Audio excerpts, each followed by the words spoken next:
우리는 지난 주일에 기독교의 심장이며 복음의 핵심이라고 말할 수 있는 단어 하나를 중심으로 묵상했습니다. 바로 이신칭의입니다.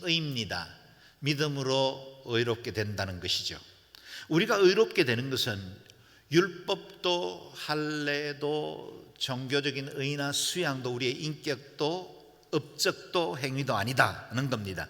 하나님의 전적인 은혜로 의롭다고 인정받았습니다. 십자가 위에서 하나님 앞에 철저히 버림받으면서 부르짖고 버림받았던 그 예수 그리스도의 대속의 은혜가 바로 나를 위한 것이다 라는 사실을 믿고 인정하고 받아들일 때 의롭다 인정받게 되는 겁니다. 구원받는 것입니다. 우리에게 난 것도 행위에서 얻은 것도 아닙니다. 하나님의 선물입니다. 그저 받은 것입니다. 그래서 우리가 육체 가운데 살지만 은혜로 구원받은 사람들은 실존이 그리스도 안에서 옛사람의 죽은 자로 사는 것입니다. 너무나 귀하고 소중한 말씀이죠. 지난주에 19절 20절 다시 읽어보겠습니다. 시작. 나는 율법으로 인해 율법에 대해 죽었습니다. 이는 내가 하나님께 대해 살고자 함입니다. 나는 그리스도와 함께 십자가에 못 박혔습니다. 그러므로 이제 더 이상 내가 사는 것이 아니라 내 안에 그리스도께서 사시는 것입니다. 지금 내가 육체 안에 사는 것은 나를 사랑하셔서 나를 위해 자신의 몸을 내주신 하나님의 아들을 믿는 믿음으로 사는 것입니다. 아멘. 우리는 지난주에 물었습니다. 믿음으로 산다는 것이 무엇인가? 네 가지로 정리했죠. 첫째, 율법에 대해서 죽고 하나님에 대해서 사는 삶이다 그랬습니다. 율법에 의해서는 우리가 정죄받고 죄인이 된 우리 옛사람, 채무를 갚을 수도 없고 그곳에서 의롭다고 인정받을 수도 없기 때문에 한 가지 방법만 남았습니다. 죽는 겁니다. 그래서 우리는 율법에 대해서 옛사람이 죽었고 더 이상 정죄함이 없는 새 생명을 시작하게 된 것입니다. 하나님 안에서 새 피조물이 되었습니다. 둘째, 그리스도와 함께 십자가에 못 박힌 삶입니다. 예수님은 2000년 갈보리산 위에서 홀로 십자가를 지시지 않으셨습니다. 그 주님의 십자가 위에는 저와 여러분을 포함한 오고 가는 모든 세대에 예수 그리스도를 나의 구주로 믿고 정죄함으로부터 자유함을 얻게 된 모든 사람들이 함께 십자가에 못 박힌 것입니다. 내가 그리스도와 함께 십자가에 못 박혔다는 이 고백은 사도 바울의 개인적인 신앙 고백으로 거치지 않습니다. 예수 그리스도를 나의 주로 섬기는 모든 사람들은 옛사람 정과 욕심이 십자가에 이미 못 박혔습니다. 그러므로 우리는 죽은 자로 여겨야 합니다. 우리 옛사람은 죽었습니다. 이미 죽은 자인데 산 자처럼 살려고 여전히 자존심과 옛 생각들 주장하면 안 됩니다. 세 번째, 내 안에 그리스도께서 사시는 것입니다. 우리는 이제 죄의 종이 아닙니다. 주인이 바뀌었습니다. 예수 그리스도가 내 삶의 주인이시며 내 삶을 다스리십니다. 그렇다면 내 삶의 주인 대신 그리스도가 원하는 삶을 살아야 한다는 겁니다. 네 번째, 믿음으로 산다는 것은 하나님의 아들을 믿는 믿음 안에서 사는 것입니다. 우리가 남은 생애를 살아야 할 이유가 있다면 저와 여러분이 건강관리하고 좀 더 장수해야 할 복이 있다면 그것은 그리스도를 위해서 사는 삶이어야 한다. 그러므로 지난 시간에 우리 고백한 것처럼 우리가 살아도 주를 위해서 살고 죽어도 주를 위해서 죽습니다. 사나 죽으나 주의 것입니다. 이게 저와 여러분의 실존이에요. 아이덴티티입니다. 저와 여러분은 옛사람은 이미 죽었습니다. 그리스도 안에서 새 사람이 되었습니다. 주님이 내 삶에 다스리십니다. 주님이 내 안에서 일하는 새로운 피조물의 인생을 살게 된 것입니다. 이렇게 우리의 옛사람이 그리스도와 함께 죽었음에도 불구하고 여전히 옛 정과 욕심이 좀비처럼 이미 죽었는데 그 시신이 일어나서 움직이는 것처럼 좀비처럼 자기 의로 살아가려는 사람들이 얼마나 많습니까? 갈라디아 교회도 율법에 대해 죽지 않은 자들이 교회를 어지럽게 하고 진리를 회방하고 있었습니다. 바울은 이에 대해 단호한 의조로 그들을 책망합니다. 1절 말씀을 다시 읽어보겠습니다. 자막입니다. 시작. 오 어리석은 갈라디아 사람들이여, 예수 그리스도께서 십자가에 못 박히신 것이 여러분의 눈앞에 분명히 드러나 있는데 누가 여러분을 미혹했습니까? 아멘. 바울의 다른 어떤 서신에서도 볼 수 없는 신랄하고도 단호한 책망으로 논쟁이 시작됩니다.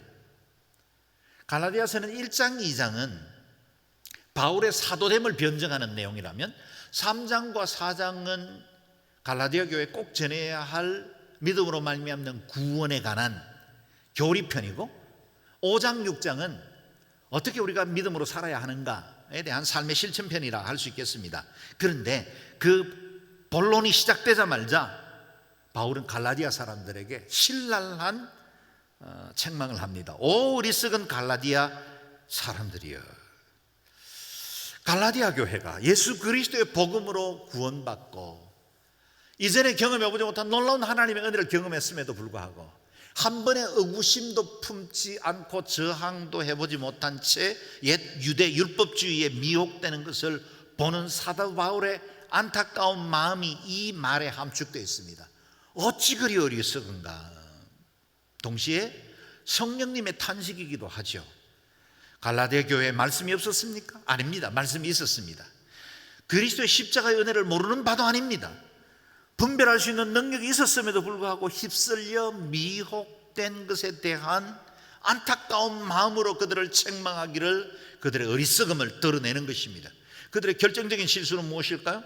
복음의 핵심 중의 핵심인 십자가의 신앙, 십자가의 신앙이 흔들리고 있었고 미혹되고 있었다라는 겁니다. 예수 그리스도께서 십자가에 못 박히신 것이 여러분 눈앞에 분명히 드러나 있는데 누가 여러분을 미혹했습니까? 하는 겁니다. 복음이 무엇입니까? 우리의 구원이 우리의 의나 공로, 율법이 아니라 예수 그리스도로 말미암는 전적인 은혜, 주님께서 대속하신 그 은혜를 우리가 믿음으로 받아들이는 것으로부터 주어졌다는 것, 그게 바로 복음 아니겠습니까? 값없이 베푸신 하나님의 은혜가 십자가를 통해서 드러났습니다. 우리의 종교적인 의나 행위가 아닙니다. 주님께서 대속해 주신 은혜를 우리는 누리기만 하면 되는 겁니다. 믿음으로 받아들이기만 하면 됩니다. 그 십자가의 은혜에 할례나 율법이나 그 무엇을 더하는 것에 대해서 사도 바울은 단호하게 칼을 뽑아들고 순수한 복음, 순전한 복음, 그것을 지키기 위해서 그들을 경고하고 있는 것입니다. 바울은 추궁하듯이 질문합니다. 누가 여러분을 미혹했습니까? 몰라서 물었겠습니까? 유대 율법주의자들이 갈라디아 교회를 혼탁하게 만드는 걸 잘 알고 있습니다. 그런데 보다 더 근본적으로는 교회를 흔들고 진리를 해방하는 거짓의 아비인 마귀가 그들의 마음을 미혹하고 그들을 진리로부터 떠나버리게 만들었다는 사실을 깨우치려고 하는 것입니다. 마귀는 첫 인류 하와에게도 하나님의 말씀을 교묘히 꾸며 선악과를 취하라고 미혹합니다. 뱀이 여자에게 이르되 너희가 결코 죽지 아니하니라. 너희가 그것을 먹는 날에는 너희 눈이 밝아져 하나님과 같이 되어 선악을 알 줄을 하나님이 아심이라. 적당히 하나님의 말씀을 바꾸어 그들의 마음을 미혹하고 있는 겁니다. 유대 율법주의자들은 말합니다. 십자가의 은혜로 구원받는 것 맞습니다. 그러나 하나님의 백성이 되려면 할례도 받아야 합니다. 율법도 지켜야 합니다. 이단들의 교리는 대부분 이렇게 앞부분에는 맞습니다. 그러다 끝에 가서 이상한 소리가 들어갑니다. 앞부분에 동의하다 보면 마지막에 틀린 것에 대해서도 자칫 동의하기가 쉽습니다. 그래서 이단이라는 말은 다를 이자 끝단자를 씁니다. 끝이 다릅니다. 대부분은 비슷하고 기성 교회들의 이름도 비슷하게 쓰고 뭐 가르치는 것도 별로 다르지 않고 예배 형식도 비슷한 것 같은데 거기 자기들이 가지고 있는 교묘한 거짓을 집어넣어서 복음을 왜곡시키려는 것입니다. 그러므로 바른 믿음 생활을 하려면 영적 분별력이 필요합니다. 예수 그리스도의 그 은혜, 그 외에 다른 그 무엇도 더하거나 뺄 수 없는 유일한 진리, 완전한 진리를 붙드는 믿음의 결단도 필요합니다. 여러분, 이단들이 미혹할 때 사용하는 특별한 성경 해석이나 이전에 들어보지 못한 어떤 이야기들에 대해서 관심 갖지 마십시오. 여러분이 지금 알고 있는 예수 그리스도의 십자가, 그게 진짜입니다. 여러분이 믿고 있고 지금까지 붙들어온 그 진리만으로도 우리는 충분히 구원받을 수 있고 온전한 그리스도인으로 살아갈 수 있습니다. 새로운 말들, 이전에 들어보지 못한 것에 관심 갖고 이리저리 기웃거리다가 이단으로 빠지는 사람들이 너무나 많습니다. 진리를 바로 잡아야 됩니다. 진리를 붙들어야 합니다. 이어서 바울은 연속적으로 4개의 질문을 던지면서 그들이 복음의 본질에서 얼마나 많이 벗어났는지를 일깨우고 있습니다. 2절에서 5절 말씀 같이 읽겠습니다. 시작. 여러분에게 한 가지만 묻고 싶습니다. 여러분은 율법의 행위로 성령을 받았습니까? 아니면 복음을 듣고 믿음으로 성령을 받았습니까? 여러분은 그렇게도 어리석단 말입니까? 성령으로 시작했다가 이제 와서 육체로 마치려고 합니까? 여러분은 그렇게 많은 고난을 헛되이 경험했단 말입니까? 정말 헛된 일이었습니까? 하나님께서 여러분에게 성령을 주시고 여러분 가운데서 능력을 행하는 것이 여러분이 율법을 행하기 때문입니까? 아니면 복음을 듣고 믿기 때문입니까? 네. 여러분에게 한 가지만 묻고 싶습니다. 이렇게 시작한 말씀에 질문은 9개나 됩니다. 그런데 그걸 4가지로 이렇게 요약할 수가 있습니다. 첫 번째, 성령을 받게 된 것이 율법의 행위의 결과인가 믿음으로 받았는가? 두 번째, 성령으로 시작한 신앙생활을 어리석게도 육체로 마치려 하는가? 세 번째, 그동안 믿음 때문에 받은 고난은 모두 헛것이 되었는가? 네 번째, 성령의 능력이 드러난 것이 율법의 실천 때문인가 아니면 여러분이 복음을 믿기 때문인가 하는 겁니다. 4개의 질문으로 정리합니다. 그런데 사실은 한 가지를 묻고 있습니다. 여러분이 구원받아 하나님의 자녀가 된 것이 옛 율법의 행실입니까? 아니면 하나님께서 베풀어 주신 전적인 은혜, 그 복음을 믿기 때문입니까? 하나의 질문을 다양한 방법으로 묻지요. 바울은 질문하지만 대답을 기대하는 것 같지는 않습니다. 왜냐하면 갈라디아 성도들은 이미 무엇이라 대답해야 하는지 다 알고 있었습니다. 단지 잊어버린 것입니다. 잠시 영적 분별력을 잃어버리고 혼미해버리고 그렇게 치우쳐버리고 만 것입니다. 바울은 그들을 일깨우기 원했습니다. 때로 우리 자녀들도 착하게 잘 자라던 아이들이 잘못된 친구인지 어떤 환경인지 모르겠지만 삐뚤어진 길로 갈고 못된 짓 하고 이러면 우리 부모들이 아이 붙들고 이야기하잖아요. 왜 그러니? 무엇 때문이니? 내가 뭘 잘못했니? 너에게 뭘 해주면 좋겠니? 이렇게 묻는 거지만 사실은 질문은 하나지요. 안타까운 마음, 깨닫고 돌아오기를 원하는 마음, 그거지요. 지금 혼란에 빠져 있기에 단지 보이지 않을 뿐입니다. 바울은 갈라디아 성도들이 이미 경험한 예수 그리스도, 그들이 알고 있는 십자가의 은혜를 다시 기억하고 back to the basic, 가장 중요한 복음의 본질로 돌아오라 라고 강조하고 있는 것입니다. 이렇게 4개 질문을 관통하는 중요한 단어 하나를 발견하게 됩니다. 그 단어가 바로 성령입니다. 바울은 갈라디아 성도들이 처음 예수를 믿을 때 받았던 성령님에 대해서 기억해 보라고 도전합니다. 그들이 성령의 도움을 받아 예수 그리스도를 자신의 구주로 영접했습니다. 그들이 신앙생활을 하는 동안 성령의 능력에 힘입어 핍박과 박해를 이길 수 있었고 유혹을 이기며 여기까지 왔습니다. 그 모든 것은 성령님께서 주도하셨고 성령님이 그들의 믿음을 지금까지 주장해 왔습니다. 그 성령님의 은혜를 다시 기억하라 하는 겁니다.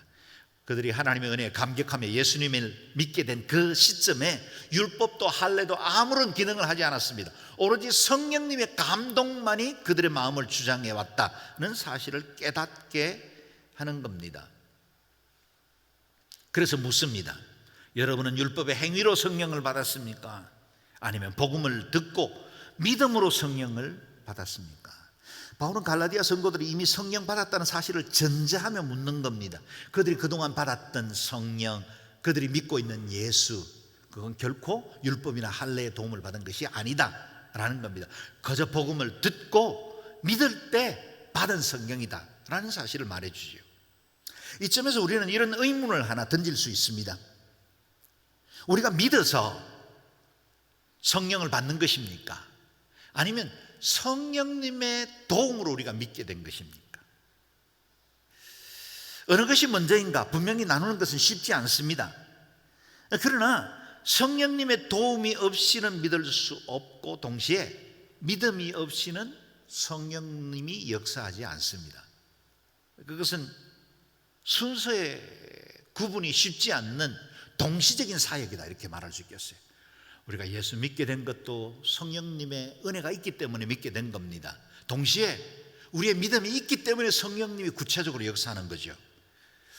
바울이 마게도냐 첫 성 빌립보에 들어가서 복음을 전하고 있을 때 주께서 루디아라는 한 여자의 마음을 열어 바울의 말을 따르게 하셨답니다. 여러분 순서를 보세요. 주께서 루디아라는 한 여자의 마음을 열어주셨어요. 누가 하신 것입니까? 주님, 성령님이 하신 것입니다. 그러나 루디아는 그냥 믿은 게 아니에요. 하나님의 말씀이 증거되고 있었고 그 말씀에 대해서 그가 반응하기 시작하니 성령님이 그 마음을 열어주신 겁니다. 이 두 가지는 동시적으로 이루어지는 거예요. 고린도 교회에 말씀하신 바와 같지요. 또 성령으로 아니고 하고서는 누구든지 예수를 주시라 할 수 없느니라. 우리가 예수님을 나의 주님이라고 고백하는 순간 성령님의 역사가 있었습니다. 다시 말하면 성령님의 도움이 없이 우리는 예수님을 나의 주님이라 부를 수도 없습니다. 또한 우리가 하나님의 자녀가 되어 믿음으로 살아가는 것을 보증해 주시는 분도 성령님이십니다. 성령이 친히 우리 영으로 더불어 우리가 하나님의 자녀인 것을 증거하신다고 말씀하십니다. 그러므로 내가 예수 믿는다는 말은 이미 성령 받았다는 뜻입니다. 죄로 죽을 수밖에 없는 우리의 옛사람의 힘으로는 믿음조차 가질 수 없습니다. 여러분 수많은 자연인들이 우리 주변에 살아가고 있지만 함께 같은 하늘 이고 동시대를 살지만 어떤 사람들에게는 복음의 진리가 분명한데도 예수 믿지 못하고 있고 저와 여러분은 이 보배로우신 예수 그리스도를 믿음으로 고백하며 예배하고 있지 않습니까? 우리의 지식과 이해로는 예수 못 믿습니다. 비교 종교학 공부해가지고 예수 믿을 수 있겠어요? 불가능합니다. 성령님이 임하셔야 합니다. 그것 또한 은혜입니다. 하나님께서 미리 정하시고 부르시고 의롭다 하시고 또한 영화롭게 하셨느니라. 이 주님의 구원의 그 긴 여정을 하나님께서 직접 일방적 은혜로 주도해 오셨기 때문에 저와 여러분이 예수 믿고 거듭나서 하나님의 친백성 될 수 있었다는 겁니다. 지난주일 묵상했던 에베소서 2장에도 증가지요. 같이 읽어볼까요? 시작. 너희는 그 은혜에 의하여 믿음으로 말미암아 구원을 받았으니 이것은 너희에게서 난 것이 아니요 하나님의 선물이라. 아멘. 우리의 구원은 어떻게 주어졌다고요? 믿음으로 말미암아. 그런데 그것은 전제가 있어요. 하나님의 은혜가 있었죠. 영어 성경에 이렇게 표현되어 있습니다. 은혜에 의하여 믿음으로 말미암아. By grace through faith. Through faith예요. 믿음이라는 과정을 통해서 우리는 구원받습니다. 그런데 그건 성령님이 주도하신 거예요. By grace. 하나님의 은혜가 우리를 붙들어 주셨기 때문이죠. 구원받았습니다. 은혜 받았습니다. 생명 얻었습니다. 새로워졌습니다. 누가 하신 것입니까? 성령님이 하신 것입니다.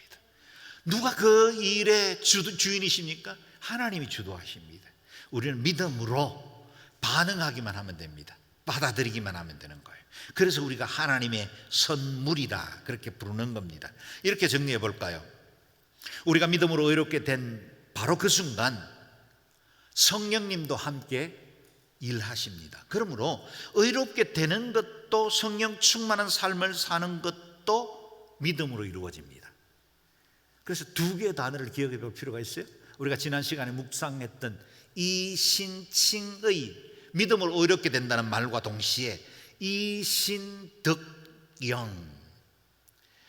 믿음으로 성령님을 받을 수 있습니다.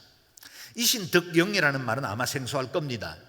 어떤 광주에 계신 목사님이 갈라디아서를 강해하면서 사용한 용어인데 너무 아주 마음에 들어요. 너무 잘 정리하신 것 같아서 제가 그분의 말을 빌려온 겁니다. 믿음으로 의롭게 되는 것 같이 성령도 믿음으로 받습니다. 내가 열심히 기도하고 금식해서 받는 성령이 아니라 믿음이 준비될 때 받는 성령입니다. 마치 낙뢰가 칠 때 아무 곳을 때리지 않죠. 피레침이나 아니면 그 전기를 끌어들이는 어떤 무엇이 있을 때 물질만 때리는 겁니다. 여러분, 우리 안에 있는 이 믿음이라는 피뢰침이 있어야 성령님이 내 안에 역사하시는 거예요. 그것이 성령의 역사를 일으키고 하나님의 능력을 드러낼 수 있는 권세가 될 수 있는 것입니다. 이렇게 저와 여러분은 믿음으로 구원받았습니다. 믿음으로 성령을 받았습니다. 그렇다면 이제는 율법주의로 돌아가서는 안 된다는 겁니다. 그래서 바울은 묻습니다. 성령으로 시작했다가 이제 와서 육체로 마치려고 합니까? 바울은 성령의 법으로 시작된 새 삶을 육체의 법으로 되돌아가면 안 된다고 역설합니다. 믿음으로 얻은 구원을 육체의 공로로 변질시키지 말라는 말씀입니다. 그런데 이와 같은 현상이 저기 갈라디아 교회들에게만 있는 게 아니라 오늘 저와 여러분의 신앙생활에도 우리들의 교회 안에도 자주 드러납니다. 시간이 지나면서 점점 육체의 일에 관심이 많아집니다. 처음 예수 믿을 때 그때 감격 기억하십니까? 물론 서해바다에 물이 차는 것처럼 모태신자로 태어나서 성장하는 동안 자연스럽게 믿음이 든 분도 있지만 어떤 분들은 저처럼 불같이 예수 믿은 사람들도 있죠. 그런 분들이 방법은 다르지만 다 내가 어느 날 예수 그리스도가 나의 진정한 주인이시고 주님이 내 삶을 새롭게 해주셨다는 그 사실을 깨닫게 될 때 일어나는 그 감동, 그 감격 있죠. 그 감격으로 우리가 구원받았고 그때는 다 필요 없었어요. 무슨 직분이 필요해요? 뭐 교회에서 더 기대할 게 있겠어요? 그저 좋았어요. 그저 은혜였어요. 모든 게 감사와 찬양의 제목이었죠. 그런데 교회 생활이 지속되어 가는 동안 이상한 현상들이 우리 안에 일어난다는 거예요. 마치 유대 율법주의자들이 강조했던 그 행위 신앙이 우리 속에 점점 자리를 잡고 주인 행세를 한다는 겁니다. 왜 직분에 이렇게 관심이 많죠? 왜 내가 맡은 일이 얼마나 중요한지 그 경중에 관심이 많죠? 내가 하는 봉사, 헌금, 헌신 사람들이 몰라주면 왜 서운해지죠? 우리는 다 성령으로 시작되었습니다. 그런데 믿음의 본질이 점점 약해지고 사람들의 관계가 더 중요해지는 동안 비본질적인 것이 우리의 믿음을 주장하려고 할 때가 많다는 거예요. 성령으로 시작했다가 육체로 맞춰서는 안 되죠. 성령으로 시작된 믿음, 여러분 끝까지 성령으로 마무리 지을 수 있기를 바랍니다. 성령으로 시작했다가 육체로 마친 이들의 슬픈 최후를 우리는 성경을 통해서 배웠죠. 선지자 사무엘로부터 기름 부음을 받고 왕으로 세워질 때 당시에 사울은 그야말로 백성들의 선망과 존경을 받던 겸손한 사람이었어요. 그러나 그는 교만해졌고 다윗에 대한 질투 때문에 점점 그 마음과 이성을 잃어버렸습니다. 악신이 그를 점령해버렸고 결국에는 비참한 최후를 맞이하게 되었죠. 가룟 유다는 예수님의 12 제자 중에 한 사람으로 부름받는 인류 중에도 특별한 은혜를 누린 사람 중에 하나입니다. 총명하고 빠른 판단력을 가진 덕분에 재정관리를 맡았을 만큼 신뢰를 받는 사람이었습니다. 그러나 그 마음속에 탐욕이 자리하게 됐고 마귀의 소리에 귀를 기울이면서 스승을 배반하고 결국은 끔찍한 종말을 맞게 된 것입니다. 성령으로 시작했으나 육체로 마친 이들이 어찌 성경 속 인물만 있겠습니까? 과거에 대도 조모씨라고 부르는 분, 부잣집만 털어서 때로는 가난한 사람들에게도 얼마간 도와주었던 것 같아요. 그래서 대도다. 결국 붙잡혀서 교도소에 갔습니다. 교도소에서 예수 믿었어요. 그래서 거기서 신학 공부도 했습니다. 그리고 출소한 이후에 각 교회를 다니면서 엄청난 간증 집회를 했습니다. 많은 성도들에게 은혜를 끼쳤어요. 정말 이렇게 죄인도, 이렇게 정말 못된 사람도 예수 믿으면 새로운 피조물이 된다는 것 때문에 우리 모두가 다 은혜를 받았어요. 그런데 옛 습관들이 그대로 그 안에 남아 있었어요. 일본에 집회를 갔다가 일본에 있는 부잣집 하나를 턴 거예요. 그리고 돌아와서 또 한국에서도 도둑질을 좀 했습니다. 왜요? 능력이 있거든요. 내가 부잣집 그 보안 철저히 돼 있는데도 다 뚫고 나 훔쳤던 사람이니까 괜찮을 거라고 착각한 겁니다. 그분이 진짜 거듭났나요? 제게 묻지 마세요. 그건 하나님이 판단하실 문제예요. 그러나 분명한 건 성령으로 시작했다가 육체로 마친 어리석고 비참한 종말입니다. 우리 믿음의 자녀들 중에 우리 아이들이 지금도 차세대에서 열심히 모임을 갖고 그들이 얼마나 예쁜 입으로 찬양을 합니까? 율동하고 믿음으로 자라날 때 너무 귀하죠. 그런데 그들이 대학을 가고 성장하는 동안에 세속적인 가치관, 또 이 땅의 문화에 물들어서 하나님을 덩지고 세상적인 즐거움에 빠져있는 우리 아이들을 보면 너무 마음이 아프죠. 성령으로 시작했다가 육체로 마치는 사람들이 우리 주변에도 많습니다. 여러분이 잘 알고 있지만 말씀대로 다시 물어보겠습니다. 하나님께서 여러분에게 성령을 주시고 여러분 가운데 능력을 행하시는 것이 여러분이 율법을 행하기 때문입니까? 여러분이 직분을 가졌기 때문입니까? 교회 봉사를 많이 했기 때문입니까? 사람들에게 칭찬받을 좋은 신앙을 가진 사람이기 때문입니까? 아니에요. 이 모든 것들이 영향을 끼치지 않습니다. 우리는 복음을 듣고 믿기 때문에 성령도 받았습니다. 하나님의 자녀 되었습니다. 영생을 소유하게 되었습니다. 이보다 더 큰 은혜가 어디 있어요? 본질을 잃어버리면 안 돼요. 비본질이 우리의 마음을 붙들지 못하게 해야 합니다. 우리 안에 임한 은혜, 구원, 영생, 칭의, 성령, 이 모든 것은 행위의 결과가 아니라 하나님의 은혜인 줄로 믿습니다. 복음 듣고 믿었기 때문에 주어진 은혜지요. 율법의 행위로서는 의롭다 함을 얻을 육체가 없느니라. 우리는 믿음으로 삽니다. 예수 그리스도의 사람은 성령으로 시작해서 성령으로 마무리해야 합니다. 믿음으로 구원받았습니까? 끝까지 은혜를 붙들고 성령 충만한 자로 하나님 앞에 설 수 있기를 바랍니다. 바울은 이신칭의 이 진리를 확정하기 위해 유대주의자들이 위대한 조상이라고 믿고 있던 아브라함을 예로 듭니다. 6절에서 9절 말씀 같이 읽겠습니다. 시작. 이와 같이 아브라함도 그가 하나님을 믿었더니 이것이 하나님께 의로 여겨졌다라고 했습니다. 그러므로 여러분은 믿음에서 난 사람들이 바로 아브라함의 자손임을 아십시오. 성경은 하나님께서 믿음으로 인해 이방 사람을 의롭다고 인정하실 것을 미리 알고 먼저 아브라함에게 복을 선포했습니다. 모든 이방 사람이 네 안에서 복을 받을 것이다. 그러므로 믿음에서 난 사람들은 믿음이 있는 아브라함과 함께 복을 받습니다. 아멘. 바울은 유대인들이 신앙의 절대적인 표대로 그리고 조상으로 삼고 있는 아브라함조차 율법이나 할례로 의롭다고 인정을 받은 것이 아니라 하나님을 믿는 믿음으로 의롭게 되었다는 사실을 증명합니다. 아브라함도 그의 하나님을 믿었더니 이것이 하나님께 의로 여겨졌다라고 했습니다. 이 말씀은 창세기 15장 6절 말씀을 인용해서 말씀하신 것입니다. 아브라함이 여호와를 믿으니 여호와께서 이를 그의 의로 여기시고. 여러분, 이 말씀이 주어진 배경을 아십니까? 아브라함이 75세 때 본토 친척 아비 집을 떠나라 말씀하시고 내 후손이 온 세상에 널리 퍼지는 큰 민족을 이루게 하겠다 하셨습니다. 그러나 시간이 지나도 자녀가 생기지 않습니다. 이미 아내의 경수도 다 끊어진 상태죠. 아브라함은 자식 낳을 가능성이 없으니 다메섹으로부터 데리고 왔던 엘리에셀을 자신의 후사 상속자가 되게 하겠다고 마음먹었습니다. 상식적으로 보면 내 몸에서 날짜가 내 상속자가 되리라 하신 이 말씀이 허황하게 들리는 게 정상입니다. 애 못 놓을 수 있는 상황인데 네가 애를 낳아서 그게 큰 민족이 될 거다라고 말하는 것 받아들이기가 어렵죠. 그러나 하나님께서 그를 밖으로 이끌고 나아가서 하늘을 우러러 묵배를 셀 수 있나 보라, 내 자손이 이와 같으리라 말씀하셨을 때 아브라함은 자신의 의지와는 상관없이 덜컥 믿어버린 것입니다. 불가능해 보이는 현실을 보면 분명히 안 됩니다. 그러나 전능하신 하나님 말씀하신 거 아닙니까?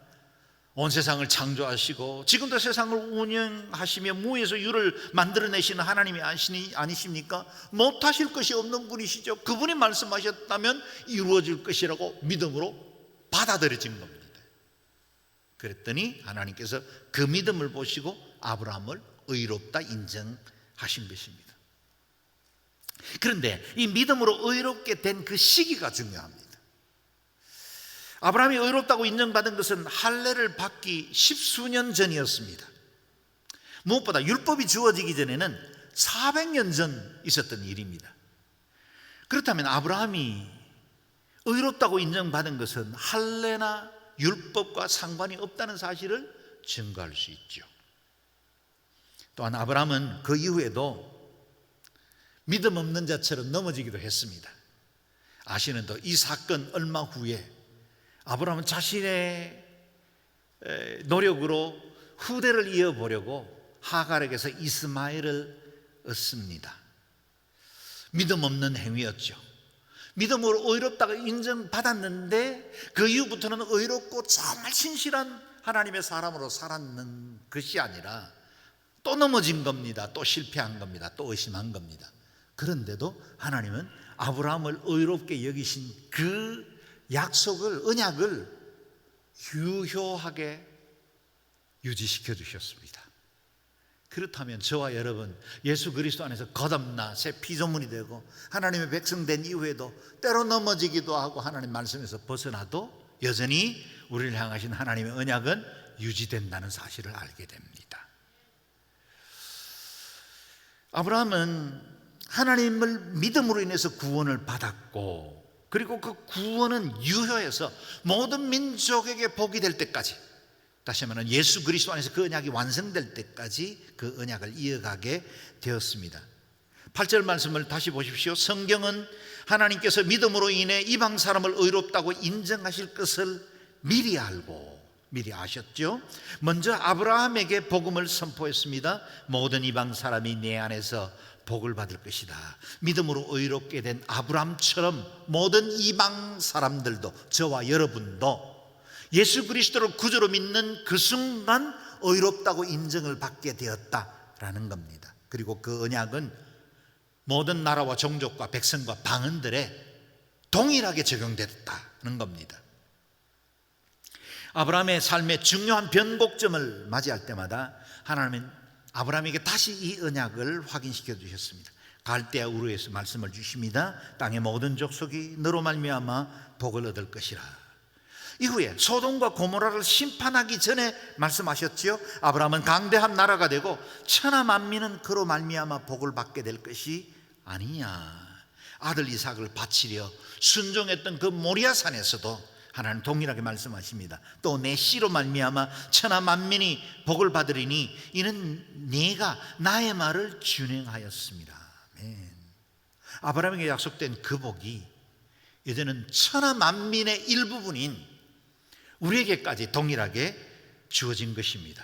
아브라함처럼 우리 모든 사람들도 믿음으로 인정받게 되었습니다. 의롭다고 인정받게 된 것입니다. 여러분 7절과 9절 두 번의 그러므로라는 접속사를 주목해 볼 필요가 있습니다. 7절, 그러므로 여러분은 믿음에서 난 사람들이 바로 아브라함의 자손임을 아십시오. 저와 여러분 믿음에서 난 사람들이기 때문에 우리는 아브라함의 자손이 된 것입니다. 교회 학교에서 옛날에 기억하십니까? 믿음의 조상 아브라함은, 그 노래 그대로입니다. 저와 여러분의 믿음의 조상은 아브라함입니다. 우리는 혈통적으로는 섞이지 않았어요. 그러나 믿음 안에서 의롭게 된다는 이 복음의 분명한 사실 때문에 모든 믿음의 사람들은 아브라함을 믿음의 조상이라 부를 수 있게 되었다는 겁니다. 9절도 보십시오. 그러므로 믿음에서 난 사람들은 믿음이 있는 아브라함과 함께 복을 받습니다. 믿음으로 거듭난 사람들은 믿음이 있는 아브라함과 함께 복을 받습니다. 아브라함에게 약속된 그 복, 아브라함에게 주셨던 그 복이 우리가 예수 그리스도를 믿는 그 순간 동일하게 주어진다 그랬습니다.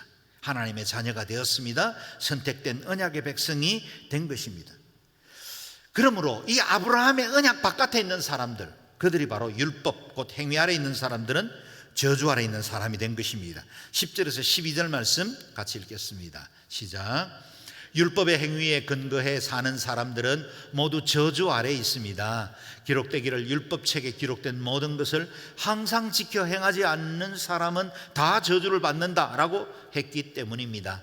하나님 앞에서는 어느 누구도 율법으로 의롭다고 인정받지 못하는 것이 분명합니다. 의인은 믿음으로 살리라라고 했기 때문입니다. 율법은 믿음에서 난 것이 아닙니다. 오히려 율법을 행하는 사람은 율법 아래서 살리라라고 했습니다. 여전히 율법 아래 사는 사람은 율법으로 살다가 저주 아래 심판받는다, 그런 의미입니다. 그리고 도전하죠. 아브라함의 언약에 속할 것인가, 아니면 유대 율법주의에 속하여 살 것인가를 묻습니다. 그 어느 누구도 율법을 다 지킬 수 없기 때문에 율법 아래 있는 사람들은 저주와 심판 아래 있습니다. 율법으로는 아무도 의롭다고 인정받을 수 있는 사람이 없기 때문입니다. 바울이 부활의 주님을 만나기 전에 그렇게 율법에 매여 살아보았습니다. 그렇게 애쓰고 수고했지만 속박과 저주만 남아 있었습니다. 스스로의 공로나 노력으로는 그 정죄에서 벗어날 수 없었습니다. 마치 루터가 종교개혁 전에 그 본디오 빌라토의 계단이라는 로마의 그 계단을 무릎에 피가 나도록 기어 올라가면서도 죄에서 자유함을 얻지 못했던 것과 같습니다. 노력과 수고로 안 됩니다. 그렇다면 한 가지 방법만 남았습니다. 죽는 것입니다. 죽어야 삽니다. 내 안에 있는 옛 육체가 죽어야, 옛 사람이 죽어야 우리 안에서 새 사람, 예수 그리스도 안에서 시작된 새 피조물이 시작되는 것입니다. 새 사람의 삶의 원리는 믿음으로 사는 것입니다. 저와 여러분, 의인은 믿음으로 말미암아 살리라. 우리는 믿음으로 살고 성령의 법 아래 살게 되었습니다. 그렇다면 우리가 어떻게 그것을 확인할 수 있을까요? 바로 십자가입니다. 13절 14절 말씀 읽겠습니다. 시작. 그리스도께서는 우리를 위해 저주를 받으시고 율법의 저주에서 우리를 구속해 주셨습니다. 기록되기를 나무에 달린 사람마다 저주를 받았다라고 했기 때문입니다. 이는 아브라함의 복이 그리스도 예수 안에서 이방 사람에게 미치게 하고 우리도 믿음으로 성령의 약속을 받게 하기 위함입니다. 아멘. 예수 그리스도께서 내가 받아야 할 율법의 모든 저주를 대신 받으셨습니다. Redemption, 속량입니다. 대속하신 겁니다. 누군가는 반드시 지불해야 하고 우리 죄값에 대해서는 사망이 답인데 그리스도가 그 저주를 먼저 담당하심으로 그리스도를 나의 구주로 믿는 모든 사람들에겐 그 은혜가 그저 주어지게 된 것입니다. 그분이 십자가에서 버림받아 엘리엘리 라마 사박다리를 부르는 그 순간, 다 이루었다 테텔레스타이 말씀하시는 그 순간 저와 여러분에게 구원이 임하게 된 것입니다. 우리 죄값은 다 지불되었습니다. 우리는 자유하게 되었습니다. 놀랍게도 아브라함이 살 길을 걸어서 아들 이삭을 번제물로 드리려고 했던 바로 그 동산 모리아산이 갈보리산이었습니다. 그 위에서 아들 예수 그리스도는 만민을 위한 축복을 우리에게 허락해 주셨고 모든 사람들이 구원받아 믿음의 조상 아브라함을 따라 믿음으로 의롭게 되는 은혜를 베풀어 주셨기 때문입니다. 그렇다면 마지막으로 아브라함의 복이 무엇일까요? 아브라함의 복은 창세기 12장에 나오는 말씀 그대로죠. 같이 읽어보겠습니다. 시작. 내가 너로 큰 민족을 이루고 내게 복을 주어 내 이름을 창대케 하리니 너는 복이 될지라. 너를 축복하는 자에게는 내가 복을 내리고 너를 저주하는 자에게는 내가 저주하리니 땅의 모든 족속이 너로 말미암아 복을 얻을 것이라 하신지라. 아멘. 여러분, 아브라함이 어마어마한 믿음의 조상의 복을 받았습니다. 그런데 그 복이 여러분의 것입니다. 할렐루야. 저의 것입니다. 할렐루야. 모든 믿음의 사람들, 예수 그리스도를 구주로 영접하는 사람들에게 주어진 복이 되었습니다. 동시에 이 복을 받은 사람은 땅의 모든 족속이 너로 말미암아 복을 얻어야 한다 말씀하십니다. 사랑하는 여러분, 우리는 아브라함의 복을 받았고 또 아브라함의 복을 열방에 흘러보내야 할 사람들입니다. 우리 선교사님들이 현장에서 그 복을 나누고 있습니다. 우리는 우리 주변에 있는 이웃들 복음 전파함으로 그 복을 나누어야 합니다. 동시에 CGN TV도 그 복을 이어가기 위해 미디어라는 새로운 또 영역에서 하나님의 복을 이어가고 있습니다. 저와 여러분 모든 사람들은 이 사명 감당해야 합니다. 이 사명 감당할 수 있는 유일한 방법은 성령의 능력을 힘입는 것입니다. 우리도 믿음으로 성령의 약속을 받게 하기 위함입니다. 저와 여러분 이 성령의 약속을 굳게 붙드십시다. 그리고 부활하신 주님 세상 끝날까지 우리와 함께 하시겠다고 약속하시면서 주신 지상 명령을 위해 끝까지 다름질하는 저와 여러분 되시기를 주의 이름으로 축원합니다. 아멘. 제가 기도하겠습니다. 존귀하신 하나님, 믿음으로 말미암아 의롭다 인정받게 해주신 것 감사합니다. 믿음으로 말미암아 성령으로 충만하게 하여 주옵소서. 이 세대를 변화시키고 열방의 하나님의 복음 전가하는 일에 쓰임받는 축복의 통로 되게 하여 주옵소서. 예수님 존귀하신 이름으로 기도드리옵나이다. 아멘.